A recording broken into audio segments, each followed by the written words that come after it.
ನೀವು ಹೇಳಿದ ಹಾಗೆ ಚಂದ್ರಕಾಂತಮಣಿ ಕರಗಿ ನೀರಾದ್ಮೇಲೆ ನನಗೆ ತುಂಬಾ ತೊಂದರೆ ಆಯ್ತು. ಮಡಕೆಯಿಂದ ಆಚೆ ಸಡನ್ ಆಗಿ 2 ಕೈಗಳು ಬಂದು ನನ್ ಕತ್ತು ಹಿಸಕ್ಬಿಡ್ತು ಸ್ವಾಮಿ. ಭ್ರಮೆ. ಏಯ್, ನನ್ಗೆ ಹೇಳಕ್ ಬಿಡ್ತೀಯಾ? ಸರಿ ಹೇಳಿ. ಆ ನೀರನ್ನ ನಾನು ಚೆಲ್ಲಿದ್ದಕ್ಕೆ ಪ್ರಾಯಶ್ಚಿತವಾಗಿ ಇವತ್ತು ಬೆಳಗ್ಗಿಂದ ಹಿಡಿದು ಸೂರ್ಯಾಸ್ತ ಆಗೋವರೆಗೂ ಮಡಕೆನ ತಲೆ ಮೇಲೇನೆ ಹೊತ್ತಿದ್ದೆ ಸ್ವಾಮಿ. ಅದ್ರ ಮುಚ್ಚಳ ಒಡೆದು ಹಾಕಿದ್ದಕ್ಕೆ ನನ್ ಮೂಗಿಂದ ರಕ್ತ ಕೂಡ ಬಂತು ಸ್ವಾಮಿ. ನೀನ್ ಆ ಥರ ಯಾಕೆ ಮಾಡಕ್ ಹೋದೆ? ಇದಾಳಲ್ಲ ತಲೆ ಹರಟೆ, ಅದೇ ಆ ಮಗು ಗಾಯತ್ರಿ. ತುಂಬಾನೇ ತಲೆ ಹರಟೆ ಮಾಡಿದ್ಲು. ನನ್ ದಾರಿಗೆ ಅಡ್ಡ ಬಂದ್ ನಿಂತ್ಲು. ಆ ಮಗುಗೆ ಗೋರಂಟಿ ಹಾಕಕ್ ಹೋಗಿ ನಮ್ಮ ಮಾಮ್ ತುಂಬಾ ಕಷ್ಟಪಟ್ರು. ಅದು ನೋಡ್ದವ್ರಿಗೆ ಮಾತ್ರ ಗೊತ್ತಾಗುತ್ತೆ. ಅಖಂಡ ಸ್ವಾಮಿ ಸುಳಿವನ್ನ ಕೊಟ್ರೆ ತಿಲೋತ್ತಮ ಅದನ್ನ ಗ್ರಹಿಸ್ತಾಳೆ. ಗಾಯತ್ರಿ ಪುಟ್ಟಿಯಿಂದ 2 ಸರಿ ಕಷ್ಟ ಅನುಭವಿಸಿದ್ಯಾ? 2 5 ಸಲ ತೊಂದರೆ ಕೊಟ್ಲು ಸ್ವಾಮಿ. ಚಿಕ್ಕ ಮಕ್ಳನ್ನ ಯಾರು ಏನೂ ಅನ್ನಲ್ವಲ್ಲ ಸ್ವಾಮಿ. ಯಾರದು? ವಿಶಾಲ್ ತಗೊಂಡಿರೋ ದತ್ತು ಮಗಳು. ಅವಳು ನಮ್ ರಕ್ತ ಆಗಿದ್ರೆ ಹೆಮ್ಮೆಯಿಂದ ಹೇಳ್ಕೊತಿದ್ದೆ. ಒಂದಾದ್ಮೇಲೆ ಒಂದು ಸಮಸ್ಯೆಗಳು ನನ್ನ ಸುತ್ತುವರಿತಾ ಇದೆ ಸ್ವಾಮಿ. ಪರಿಹಾರ ಏನಾದ್ರೂ ಇದೆಯೇನೋ ಅಂತ ನಿಮ್ಮ ಹತ್ರ ಕೇಳೋಣ ಅಂತ ನಾನು ಇಲ್ಲಿಗೆ ಬಂದೆ. ಇಲ್ಲಿಗೆ ಯಾರ್ಯಾರು ಬಂದಿದ್ದೀರಾ? ನಾನು ನನ್ನ ಮಗ ಅಷ್ಟೇ. ನಾವಿಬ್ರೆ. ಇಬ್ಬರೇ ಅಲ್ಲ, 3 ಜನ ಬಂದಿದ್ದೀರಾ. 3.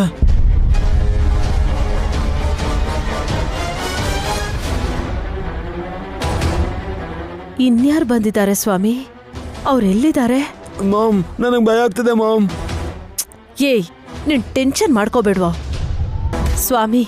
ಅವ್ರೆಲ್ಲಿದ್ದಾರೆ? ನನ್ಗೆ ಆ ಥರ ಅನ್ನಿಸ್ತು, ಅದಕ್ಕೆ ಕೇಳಿದೆ. ನಿಮ್ಗೂ ನಮ್ಮ ಮಾಮ್ ತರ ಭ್ರಮೆ ಶುರುವಾಗೋಯ್ತಾ? ನೀವಿಲ್ಲಿಂದ ಹೊರಡಿ. ನಾಳೆ ಬೆಳಗ್ಗೆ ನಾನು ನಿಮ್ಮ ಮನೆಗೆ ಬರ್ತೀನಿ. ವಿಶಾಲ್ ಸ್ವಂತ ಮಗುನ ಮತ್ತೆ ದತ್ತಕ್ಕೆ ತೊಗೊಂಡಿರೋ ಮಗುನ ಇಬ್ಬರನ್ನೂ ನಾನು ನೋಡಿ ನಿಮಗೆ ಪರಿಹಾರ ಹೇಳ್ತೀನಿ. ಹಾಗೆ ಆಗ್ಲಿ ಸ್ವಾಮಿ. ನಡಿ. ಸರಿ ಬನ್ನಿ. ಈ ವಿಷಯನ ವಿಶಾಲನ್ಗೆ ಹೇಳಿ ಎಚ್ಚರಿಸ್ಬೇಕು.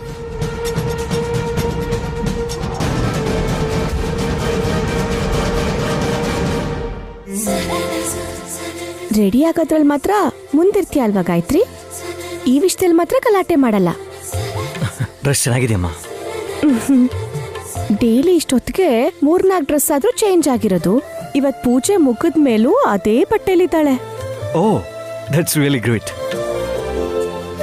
ಗಾನವಿ ಆಗಿದ್ರೆ ಇಷ್ಟುಗೆ ಹತ್ಬಿಟ್ಟಿರೋಳು.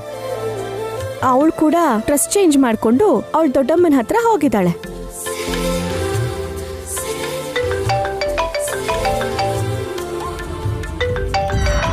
ಈ ಟೈಮಲ್ಲಿ ಯಾಕೆ ಈ ಸ್ವಾಮೀಜಿ ಕಾಲ್ ಮಾಡ್ತಿದಾರಲ್ಲ?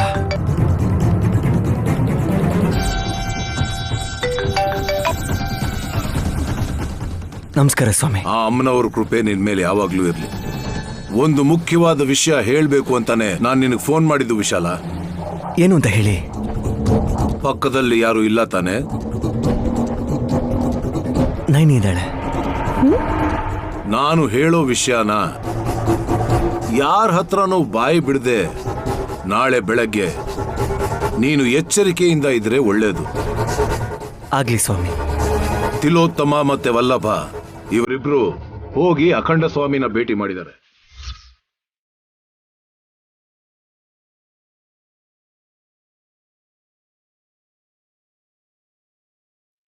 ಆತ ನಿಮ್ಮಿಬ್ಬರು ಮಕ್ಕಳನ್ನ ನೋಡೋಕೆ ನಾಳೆ ಬೆಳಗ್ಗೆನೆ ನಿಮ್ ಮನೆಗೆ ಬಂದ್ಬಿಡ್ತಾನೆ ವಿಶಾಲ.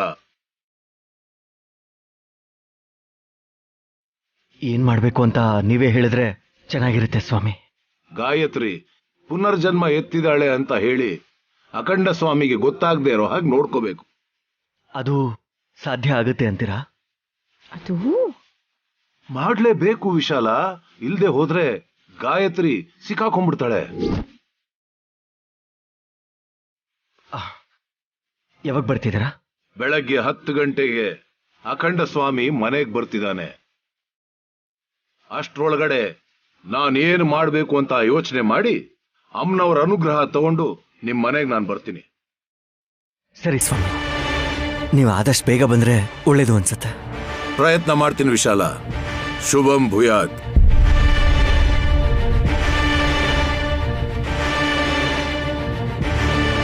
ಅಖಂಡ ಸ್ವಾಮಿಗೆ ಗಾಯತ್ರಿ ದೇವಿ ಮಗು ರೂಪದಲ್ಲಿದ್ದಾಳೆ ಅಂತ ಗೊತ್ತಾಗ್ದಿರೋದಕ್ಕೆ ಏನ್ ಮಾಡ್ಬೇಕು?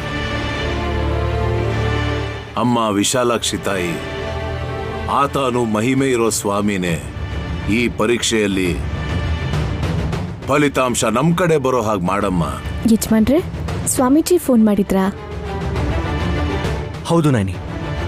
ಏನಂದ್ರು? ಏನಾದ್ರೂ ಸಮಸ್ಯೆನಾ? ನೀವ್ಯಾಕಿಷ್ಟು ಗಾಬರಿ ಆಗಿದ್ದೀರಾ? ನಾನ್ಯಾಕೆ ಟೆನ್ಷನ್ ಮಾಡ್ಕೋತೀನಿ? ಬೆಳಗ್ಗೆ ಮನೆಗೆ ಬರ್ತೀನಿ ಅಂದ್ರು. ಸರಿ ಅಂತಂದೆ. ಸಾಧ್ಯ ಆಗುತ್ತಾ ಅಂತ ಕೇಳಿದ್ರಲ್ಲ, ಯಾವ್ದ್ರ ಬಗ್ಗೆ? ನಮಗ್ ಸಾಧ್ಯ ಆಗದೆ ಇರೋದು ಏನು ಇರಲ್ಲ ನೈನಿ. ನಾನೇ ಗೊತ್ತಿಲ್ಲದೆ ಕೇಳ್ದೆ ಅಂತ ಅನ್ಸತ್ತೆ. ಯಾವ ವಿಷಯ ಯಜಮಾನ್ರೆ? ಏನಿಲ್ಲ, ನಾಳೆ ಬರ್ತಾರಲ್ವಾ, ಕೇಳೋಣ ಬಿಡು. ನೈನಿ, ನಾಳೆ ಮಕ್ಕಳು ಸ್ವಲ್ಪ ಲೇಟ್ ಆಗಿದ್ರು ಪರವಾಗಿಲ್ಲ. 8:08ವರೆಗೆ ಎದ್ದು ಬಿಡ್ತಾರೆ. 10 ಆಗ್ಲಿ 11 ಆಗ್ಲಿ ನೋ ಪ್ರಾಬ್ಲಮ್. ಚಿಕ್ಕ ಮಕ್ಕಳು ಜಾಸ್ತಿ ಹೊತ್ತು ಮಲಗ್ದಷ್ಟು ತುಂಬಾ ಒಳ್ಳೇದು ಗೊತ್ತಾ. ನಿಮ್ದಾಗಿ ನಿದ್ದೆ ಮಾಡ್ಲಿ ಬಿಡು. ಗಾಬರಿಯಾಗಿ ಎದ್ಬಿಟ್ರು ಅಂತ ನೀನ್ ಟೆನ್ಷನ್ ಮಾಡ್ಕೊಂಡು ಬೆಳ್ಬೆಳ್ಗೆನೆ ಹಾಲು ಕರ್ಕೊಂಬರ್ಬೇಡ, ಓಕೆನಾ? ಗಾಯತ್ರಿ, ನಿಮ್ಮಪ್ಪ ಯಾವ್ದೋ ವಿಷಯನ ಮುಚ್ಚಿಡ್ತಾ ಇದ್ದಾರೆ ಅನ್ನಿಸ್ತಾ ಇಲ್ವಾ? ಹೌದಲ್ವಾ? ಅದಕ್ಕೆ ಸ್ಮೈಲ್ ಮಾಡ್ತಿದ್ಯಾ?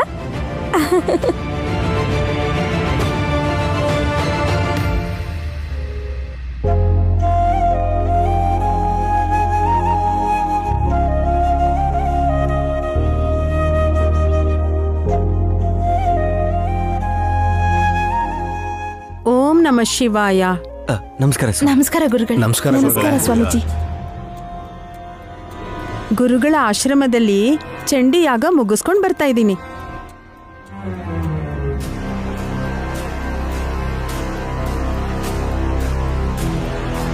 ಈ ಹೂವಿನ ಹಾರನ ದೇವ್ರ ಮನೇಲಿ ಇಟ್ಬಿಟ್ಟು ಪೂಜೆ ಮಾಡಿ.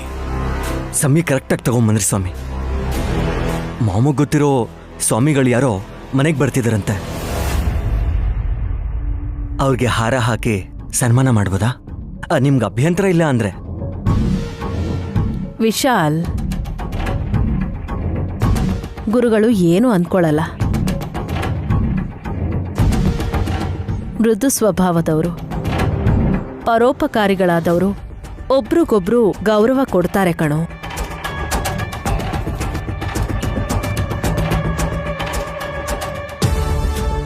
ಹೌದು ತಿಲೋತ್ತಮ, ಅದೇನೆ ಒಳ್ಳೇದನ್ನ ಬಯಸೋರ ಸಂಸ್ಕಾರ.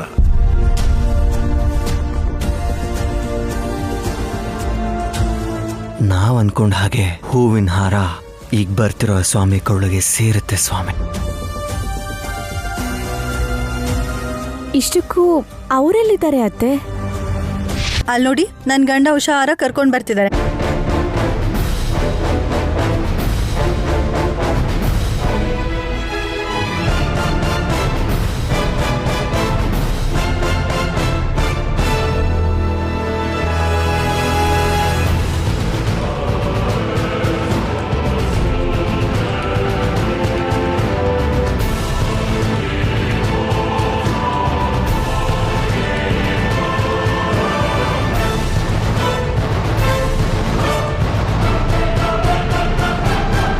ಇವರೇನು ಕಪ್ಪಬಟ್ಟೆ ಹಾಕೊಂಡಿದಾರಲ್ಲ?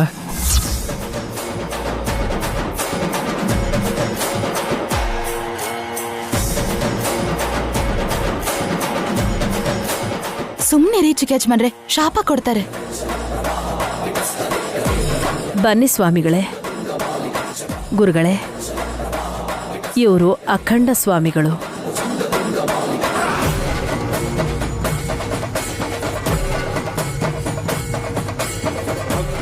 ಪ್ರಣಾಮಗಳು ಸ್ವಾಮಿ. ಗುರುವರ್ಯ ನಿಮಗೆ ವಂದನೆಗಳು.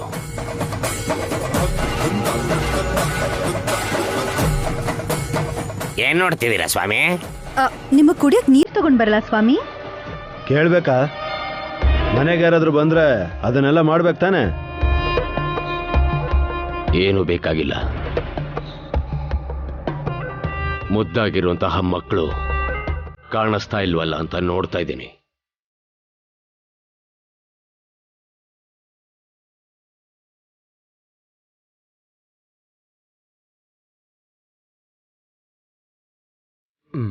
ನಮ್ಮ ಮಕ್ಕಳ ಬಗ್ಗೆ ನಿಮಗೆ ಗೊತ್ತಿದೆಯಾ ಸ್ವಾಮಿ? ನಾನೇ ಹೇಳ್ದೆ ವಿಶಾಲ್.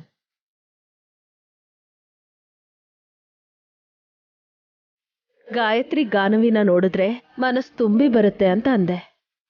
ಅದಕ್ಕೆ ಏನೋ ಅವ್ರ ನೀರ್ ಕೂಡ ಬೇಡ ಅಂತ ಹೇಳಿದ್ದು. ಡಮ್ಮೋ ಡಮ್ಮ, ಅಖಂಡ ಸ್ವಾಮಿಗಳ ದೃಷ್ಟಿ ಚಿನ್ನಾರಿಗಳನ್ನ ಹುಡುಕ್ತಿದೆ.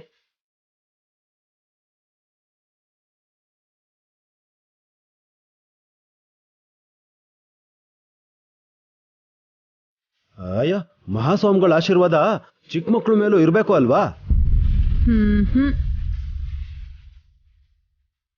ಅಲ್ವಾ ಮತ್ತೆ. ಇಂದಿನ ಮಕ್ಕಳು ಮುಂದಿನ ಪ್ರಜೆಗಳು. ಅವ್ರ ಭವಿಷ್ಯನೇ ಮುಖ್ಯ ನಮ್ಗೆ. ನಯನಿ, ಹೋಗ್ ಕರ್ಕೊಂಡ್ ಬಾ. ಅಮ್ಮ ಹಾಸಿನಿ, ನಯನಿ, ಗಾಯತ್ರಿ ಮತ್ತೆ ಗಾನ್ವಿನ ಕರ್ಕೊಂಡ್ ಬರೋಕ್ ಮುಂಚೆ ಅಖಂಡ ಸ್ವಾಮಿಗಳಿಗೆ ಸತ್ಕಾರ ಮಾಡಬೇಕು.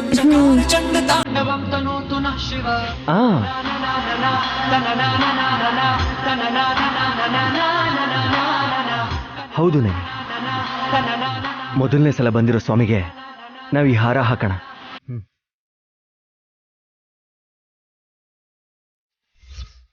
ಹಾಕಿ. ಯಾಕೆ ತಡ ಮಾಡ್ತಿದ್ದೀರಾ?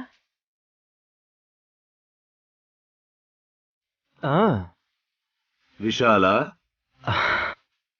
ಹಾರ ತಗೊಂಡ್ ಬಾ. ಸರಿ ಸ್ವಾಮಿ.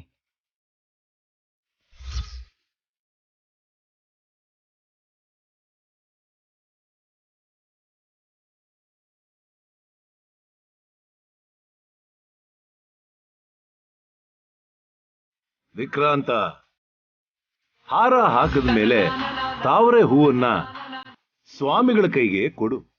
ಆಗ್ಲಿ ಗುರುಗಳೇ.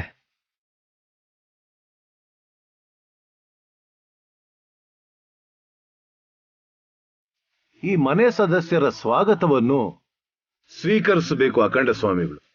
ವಿಶಾಲ, ಹಾರ ಹಾಕು.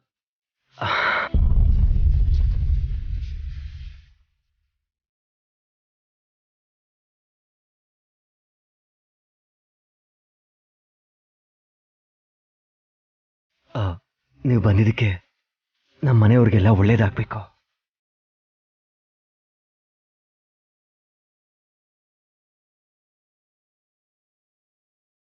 ನೀವು ಬಂದು ತುಂಬಾ ಸಂತೋಷ ಆಯ್ತು ಸ್ವಾಮಿಗಳೇ.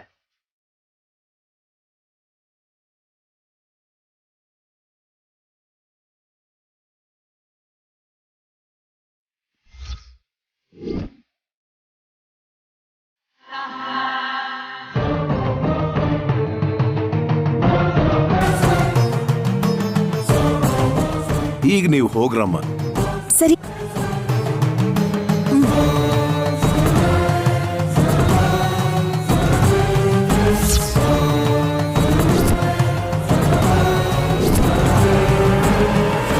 ಅಖಂಡ ಸ್ವಾಮಿಗಳೇ, ಅದೇ ನಮ್ ಗಾಯತ್ರಿಕನ್ ಫೋಟೋ ನೋಡಿ.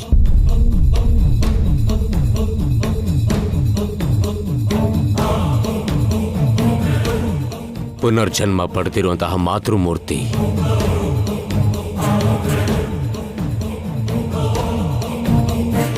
ದೊಡ್ಡಮ್ಮ ಇವಾಗ ಚಿಕ್ಕ ಮಗು ಆಗಿದ್ದಾರೆ ಸ್ವಾಮಿ. ಪಾಪ, ದೊಡ್ಡಕ್ಕಾಗೋಸ್ಕರ ವಿಶಾಲು ನೈನಿ ತುಂಬಾನೇ ಹುಡುಕ್ತಾ ಇದಾರೆ. ಇನ್ನು ಸಿಕ್ಕಿಲ್ವಾ? ಬರ್ತಾರೆ ಅನ್ನೋ ಆಸೆ ನಂಬಿಕೆ ನಮ್ಗೆಷ್ಟೇ ಇದ್ರೂ ಕೂಡ ದೊಡ್ಡತ್ತೆ ಇಷ್ಟು ದಿನ ಆದ್ರೂ ಸಿಗ್ಲಿಲ್ಲ ಅಂದ್ರೆ ಈ ಜನ್ಮದಲ್ಲಿ ಕೂಡ ಅವ್ರು ಬದುಕಿಲ್ಲ ಅಂತಾನೆ ಅರ್ಥ ಅಲ್ವಾ ಸ್ವಾಮೀಜಿ?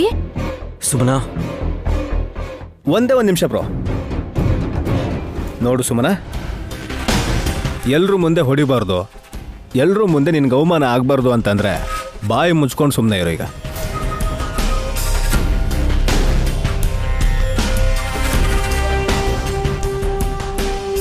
ಬರ್ಲಿಲ್ವಾ ಅಂತ ನಾನು ಕೇಳಿದ್ದು ಪುನರ್ಜನ್ಮ ಪಡ್ತಿರೋ ಆ ಗಾಯತ್ರಿ ದೇವಿ ಬಗ್ಗೆ ಅಲ್ಲ.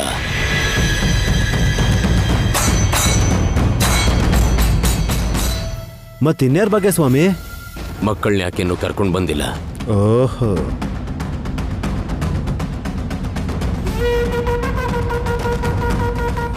ಹಾಸಿನಿ, ನಯನಿ, ಎಷ್ಟೊತ್ತು ಮಾಡ್ತಾ ಇದ್ದೀರಾ?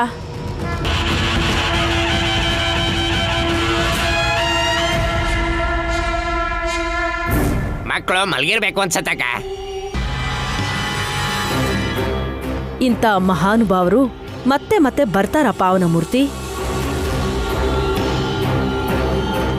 ಮಲ್ಗಿದ್ರು ಅಷ್ಟೇ, ಎಪ್ಸಿ ಕರ್ಕೊಂಡು ಬರ್ಬೇಕು. ಯಾಕೆ ಅಂದ್ರೆ ಗಾಯತ್ರಿ ದೇವಿ ಪುನರ್ಜನ್ಮದಲ್ಲಿ ಇನ್ನೂ ಜೀವಂತವಾಗಿದ್ದಾಳೆ, ಅದಕ್ಕೇನೆ.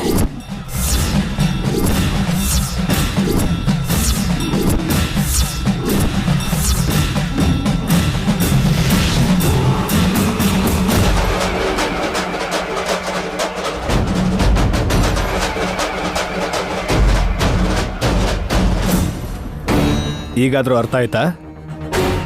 ನಮ್ಮ ಗುರುಗಳು ಹೇಳಿದ್ರೆ ನಂಬಲಿಲ್ಲ ನೀನು. ಅಖಂಡ ಸ್ವಾಮಿ ಹೇಳಿದನಾದ್ರೂ ನಂಬಿ ಹುಚ್ಚಿ ಥರ ಆಡೋದನ್ನ ಬಿಟ್ರೆ ಒಳ್ಳೇದು. ನಮ್ಮ ಅಕ್ಕಂಗ್ ಹುಟ್ಟಿರೋ ದೊಡ್ಡ ಮಗಳು ಬದುಕಿದ್ರೆ ಸಂತೋಷನೇ ಅಲ್ವಾ?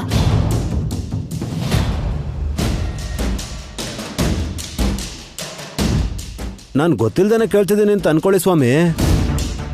ವಿಶಾಲ್ ಮಕ್ಳಿಗೂ ಗಾಯತ್ರಿ ದೊಡ್ಡಮ್ಮಂಗೂ ಏನ್ ಸಂಬಂಧ?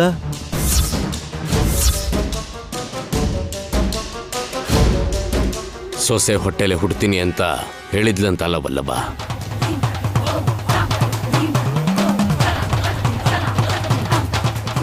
ಹುಟ್ಟಾಗ ಯಾರೋ ಎತ್ಕೊಂಡು ಹೊಟ್ಟೋದ್ರು ಸ್ವಾಮಿ. ಇಬ್ರಲ್ಲಿ ಒಬ್ರು ಜೋಗಯ್ಯ ಶಾಸ್ತ್ರಿ ಮೊಮ್ಮಗಳು ಗಾಯತ್ರಿ.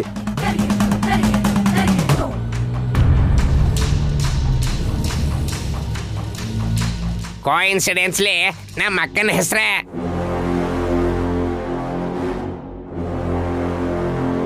ಆದ್ರೆ ಅವಳಲ್ಲ ಬಿಡಿ, ಹಾಗನ್ಕೊಳ್ಳು ಬೇಡಿ.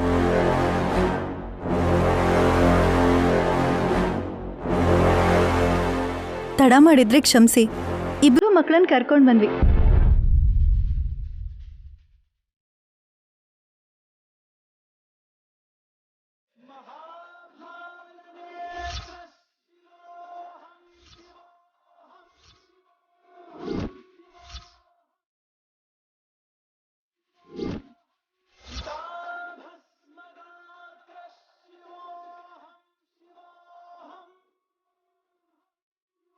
ಅಖಂಡ ಸ್ವಾಮೀಜಿ ಮಕ್ಕಳನ್ನ ಆಶೀರ್ವಾದ ಮಾಡಬೇಕು. ಇಬ್ರು ನಿಮ್ಮ ಮಕ್ಕಳೇ ತಾನೆ?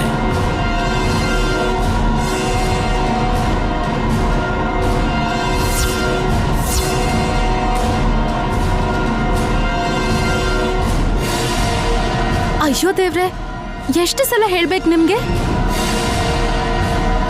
ಸ್ವಲ್ಪ ಮರ್ಯಾದೆಯಾಗಿ ಮಾತಾಡೋ. ಇವಾಗ ನಾನು ಏನ್ ಹೇಳ್ದೆ? ಒಬ್ರನ್ನ ದತ್ತು ತಗೊಂಡಿದ್ದಾರೆ ಅಂದ್ರೆ ಇಬ್ರನ್ನು ನಮ್ಮ ಅಕ್ಕನೇ ಹೆತ್ತಿರೋ ಹಾಗೆ ಹೇಳ್ತಿದ್ದಾರೆ ಅಖಂಡ ಸ್ವಾಮೀಜಿ.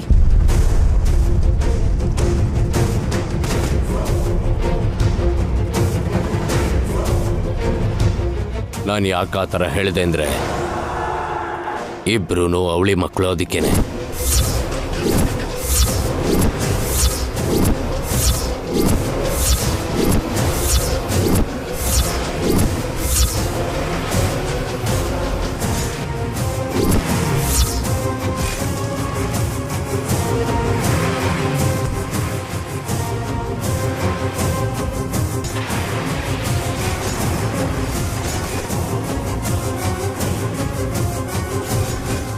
ಗಾಬರಿ ಪಡೋ ಅಗತ್ಯ ಇಲ್ಲ ವಿಶಾಲ.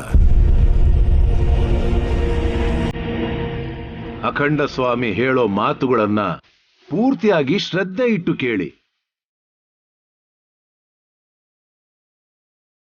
ಇಬ್ರು ಅವಳಿ ಮಕ್ಕಳು ಅಂತ ನೀವು ಹೇಳ್ತಿದ್ದೀರಾ, ಇಲ್ಲ ಅಂತ ಇವ್ರು ಹೇಳ್ತಿದ್ದಾರೆ. ಯಾರು ಹೇಳೋದನ್ನ ನಂಬೇಕು ನಾವು?